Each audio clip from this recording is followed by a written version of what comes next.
Bitee OMN ittiin jaaqeedha hunda ittiin dabarsaa turedha.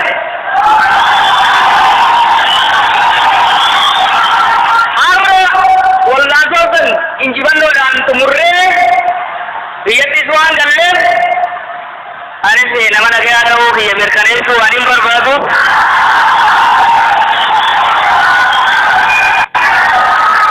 Anti kiyya kana akka mallattoo nagaa obbolummaa fi oromummaatitti pirezidantii keenyatti dabarsee kan barbaada.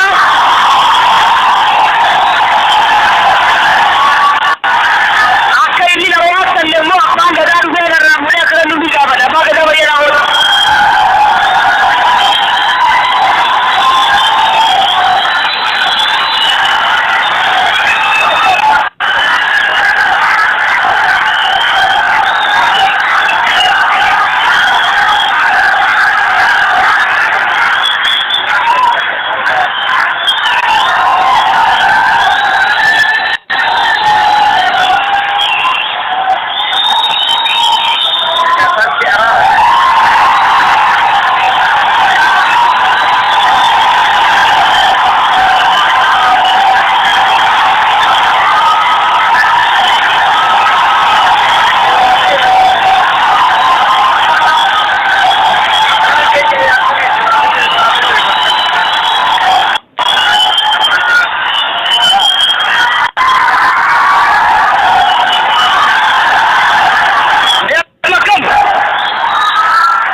Kompiitarri kunis muuziyamii ijaarratanii keessaa akka kaa'atanii abdii qabu.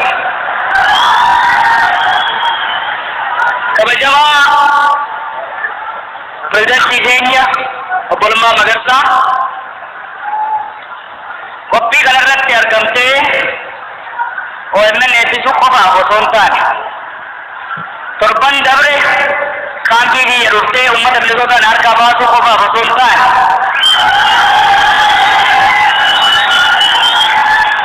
qabsoo alaa fi daandii irratti qeerroon godhaa ture san diina osoo hin sodaatin lubbuu fiitiif osoo hin nahin humna haaromsaa dhaaba keessa ijaaruudhaan qeerromsi nagaa kun godhamee diinni qeerroo keenyaa wal'aansoon abbootii keenyaa bakka akka ga'uuf shooraatti taphatteef maqaa qeerroo si dura jiru kanaatiin si galateeffachuun barbaada.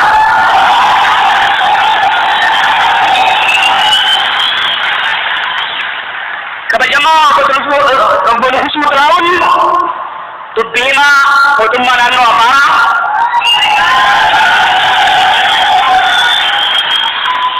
baga asitti argamu. Isa immoo kan hin galateeffadhu nama hedduu chaalenjii na godha waan tureef.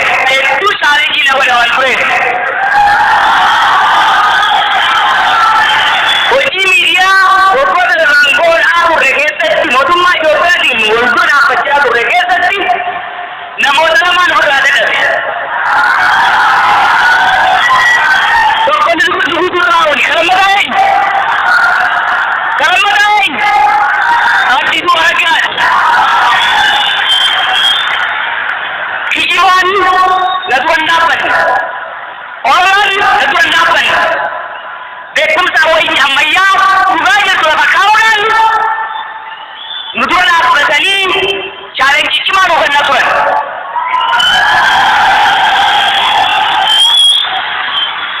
Dhugaa tooftaa qabsoo waan godhaniif yeroo rakkoo hamtuu biyya keenya keessatti keessattuu saboota lamaan lolaa ta'an uummata Amaaraatiif Oromoo walitti buusuudhaaf yaadametti shorri obbo Nugusuunii fi Addisuu Aragaa taphatan har'a kan himamu osoo hin ta'in galmee seenaatiin kan barraa'u ta'a.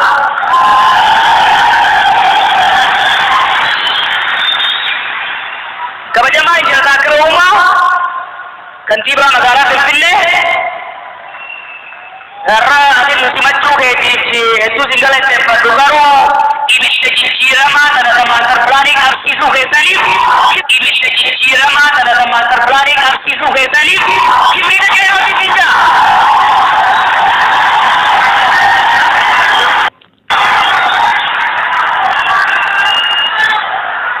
Kabajamtoota abbootii gadaa Oromoo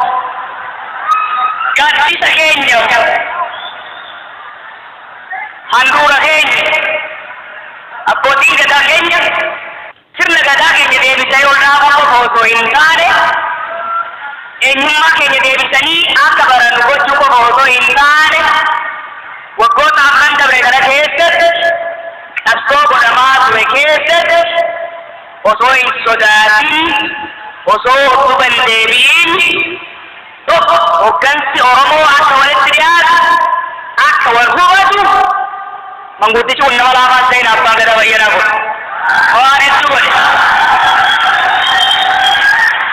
kan qofaan diina itti roorrisuu barbaadu sodaachisuu sirna gadaa jaaraa bilisummaan teenya eebbaan gara fuulduraa akka deemtuuf shoora guddaa humni abbootii gadaa Oromiyaa taphateef galatoomaa jechuu ni barbaada.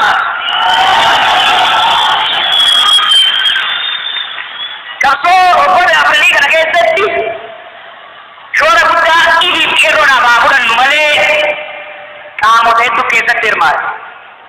Kana keessa hayyoonnii fi abboonni amantii keenyaa shira diinni amantiidhaan walitti nu buusuudhaaf godhe takka takkaan jala deemanii fashalsuun kan jala deemanii fashalsuun diina abaaranii darbatuu fi qeerroo eebbis kan jala deemanii fashalsuun diina abaaranii darbatuu fi qeerroo eebbisuudhaan injifannoo akka gonfannu godhan.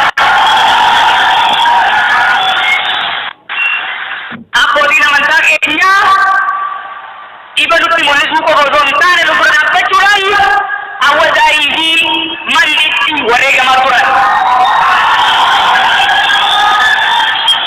Kanaaf rabbi ammallee isinaa tursuun jaanii qeerroo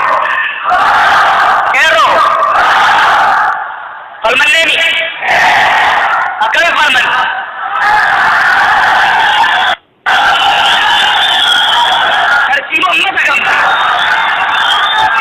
tartiiboon masa gamna tokkummaan qabsoomne kanaaf injifanne.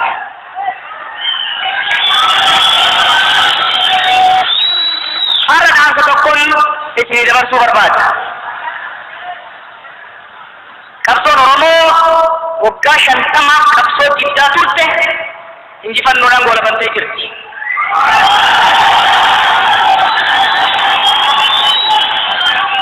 Gaafiin Oromoo deebi'ee jechuu miti.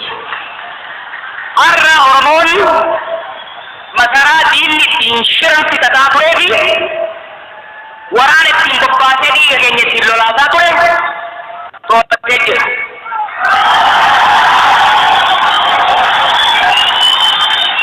Injifannoo arganne kanaa fi taayitaa harkatti galfanne kana hidda agarsiisuun qabsoo boqonnaa qabsoo itti aanu ta'a.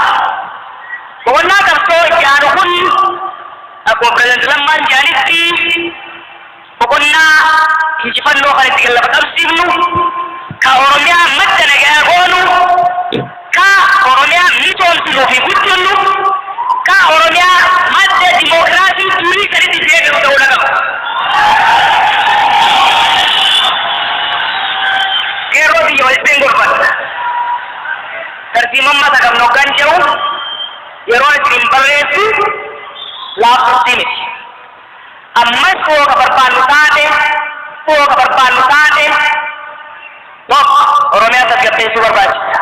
Lammaffaa olaantummaan seeraa akka hin sharafamne fuula barbaachisa.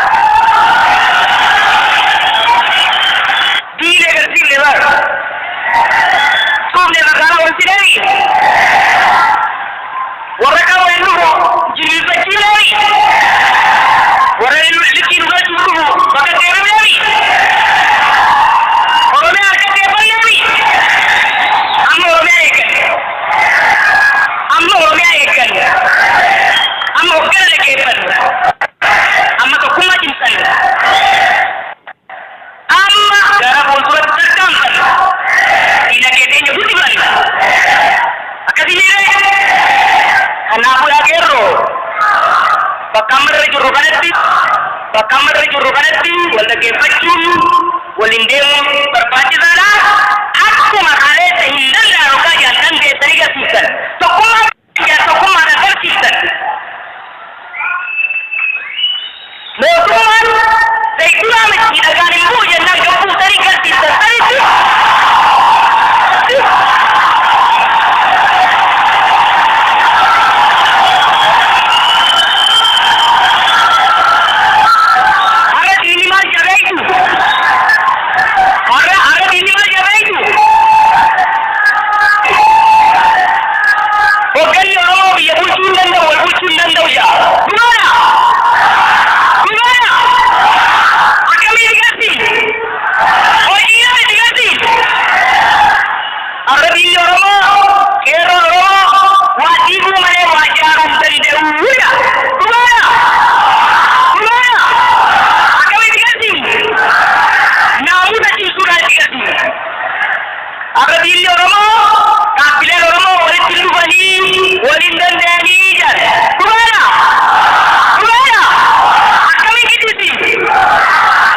jijjiirama adda addaatiin godhameen hoggansi godhaa torbaan kana keessa wal arguudhaan dubbii duudhaaf deemu.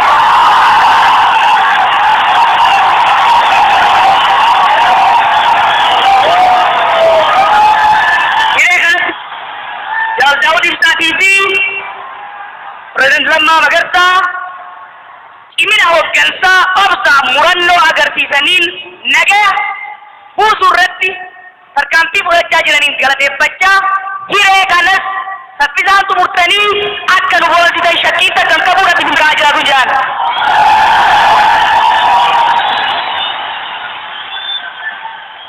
Yaa uummata Oromoo waggaa 50 olii roorroo ofirraa buqqisuuf qabsooftee jirta. Waggoota kana keessatti ilmaan kee hidhatti shamtee jirta. Tuffatamtee dhiitamtee jirta. Har'a irra aantee dirqama biyyaa injifannoo kana eegsisuun hoggana kee kunuunsuun biyya kee nagaasaa tiksuun gara dimokiraasiitti akka ceenu hunda keenya irratti dhiibbaa gochuun amma dirqama keeti.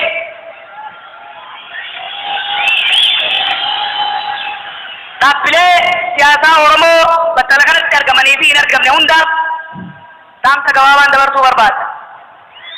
Hedduun keessan hangafoota keenya warra kalee dukkanatti ija babaasee baatirii qeerroodhaaf ta'edha. Isin waboo kaleessaati. Isin bu'uureessitoota Maccaa Tuulamaa Afran Qalloo qabsaa'ota Baalee fi bu'uureessitoota qabsaa'ota Abaawoodhaati. Isin abbootii keenya ibaa keenya ammallee ibsanii akka itti nuufuftan barbaanna. Dhaabbileen siyaasaa keenya qabsoo qeerroon ittiin wareegamee bilchina guddaadhaan asiin gahe kana gara diinatti geessuu irratti dirqama guddaa qabdan. Qeerroon kubbaa harka diinatti fuudhee isin kennee jira. Kubbaa sana kunuunsitanii horii galchuun dirqama keessan. Kana gochuuf ammoo bakka 500 qoqqoodamuu osoo hin taane tokkummaa keessan ciisitanii ibsa ejjennoo irratti hirkachuu osoo hin taane uummata keessan jaarsanii qarsanii sochoosuudhaatu isinirraa eegama. Kanaaf dhaabbileen keenya isin kabajna, isin jaalanna, isiniin as geenye gara fuuldurallee akka gara fuulduraa nu tarkaanfachiisan isinitti waywaanna.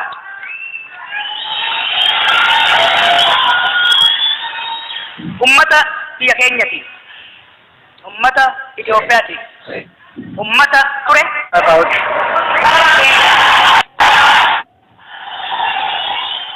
saba keenya saamuu waan barbaadu, illee saamuuf cunqursuu waan barbaaduuf ummata keenya maqaa tureessaa ture.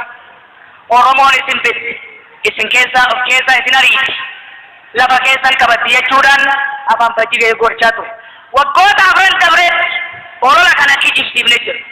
Oromiyaa keessatti yeroo sirna mootummaa mancaafnee buqqaasaa turretti ummanni keenya lubbuu saba biraatiif qabeenya saba biraatiif rifeensa qanciisa tokkollee irraan baasu. Dhiironni keenya irras Oromoon taayitaa qabatee jira. Kophaadha nyaachuuf deemaa, isin cunqursuuf deemaa, olaantummaa abbaa hirrummaa deebisuuf deemaa jedhanii isin kijiban. Kun kijiba rabbi jirte. Ummata Oromootiif walqixxummaan saba miti. Ummata Oromootiif dimokiraasiin dhimma jiraachuuf. Ummata Oromootiif biyya Itoophiyaa kana dimokiraateessuu jechuun wabii keenya kan mataa keenyati. Ummanni Oromoo waa sadiif qabsaa'e.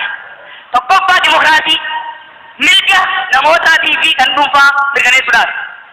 Kan lammataa biyyaa fi biyya ofii irratti carraaqqatee hiyyummaa keessaa of baasuudhaaf. Kan sadaffaa if jidduu fi ollaa isaatiin nagaa qabaachuudhaaf. Yaa uummata ollaa keenya, uummanni Oromoo isiniin alatti dimokiraasii mataa isaa argachuu hin danda'u. Isiniin alatti nagadatee misoomuu hin danda'u. Isiniin alatti nagaa argachuu hin danda'u. Uummata keenya hunda waliin wal taanee dirqama hoogganummaan warra gale kanatti fayyadamuudhaan sirna dimokiraasii, sirna misoomaatiin nagaa nu hundaaf ta'u ijaaruu waan barbaannuuf kanammoo waadaa akkuma kaleessa seenne arrallee aroosiree boru kan dhugoomsine waan ta'uuf horaa diinaa jechuurra hin kennina nu biyya teenya guddifnan jedhan.